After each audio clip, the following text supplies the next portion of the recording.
Hello, bachcho. Let's see the question.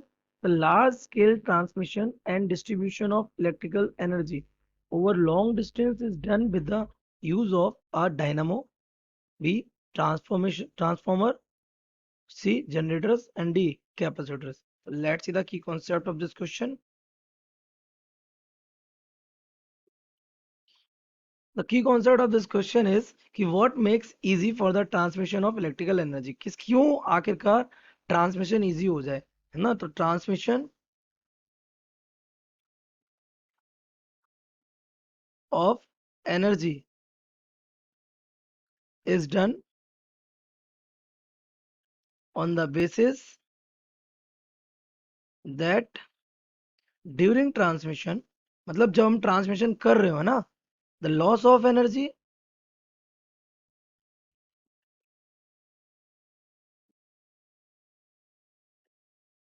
should be least, सबसे कम loss होना चाहिए.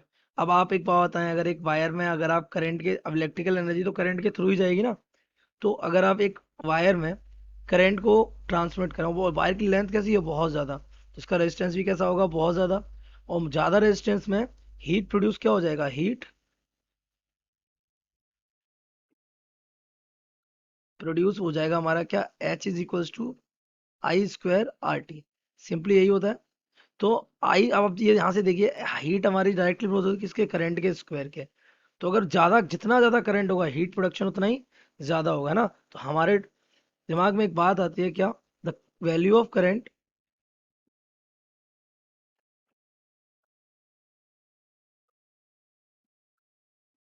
During transmission must be very small. कैसी होनी चाहिए, करंट की वैल्यू कैसी होनी चाहिए, बहुत कम होनी चाहिए. ये कौन करता है, इट इज डन बाई, ये किसके द्वारा किया जाता है, ट्रांसफॉर्मर्स.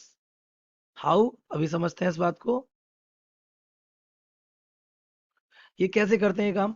आपको पता है ट्रांसफॉर्मर में दो कॉइल्स होती हैं, एक होती है हमारी प्राइमरी और एक होती है हमारी क्या, सेकेंडरी.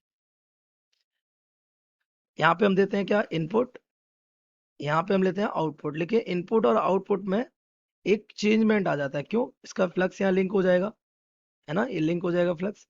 इसमें हमारे नंबर ऑफ टर्न्स कितने होंगे, N1, इसमें कितने होंगे, N2. तो N2 हमारा यहाँ पे कैसा है, ज्यादा है किससे, N1 से. तो ये कंडीशन बेटा हमारी किसकी होती है, ये होती है हमारी स्टेप अप ट्रांसफॉर्मर की. ये हो गया स्टेप अप ट्रांसफॉर्मर.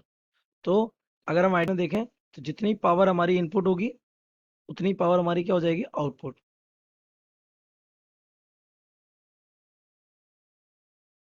पावर क्या होता है, V I, I input will be equals to the V output into I output.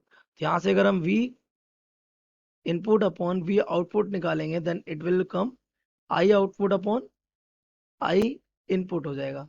तो यहाँ से अगर आप देखेंगे तो यहाँ से सीधा देखेगा आपको क्या, V is inversely proportional to क्या होता है, आई. अब स्टेप अप ट्रांसफॉर्मर क्या कर रहा है, in step up V increases, V क्या हो रहा है, इंक्रीज हो रहा है. तो definitely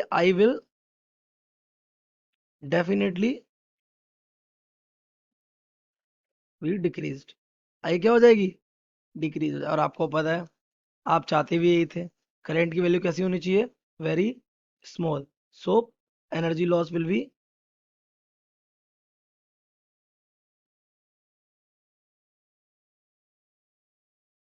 less.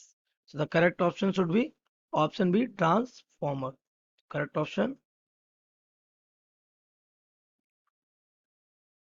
I hope you have understood it well. Best of luck.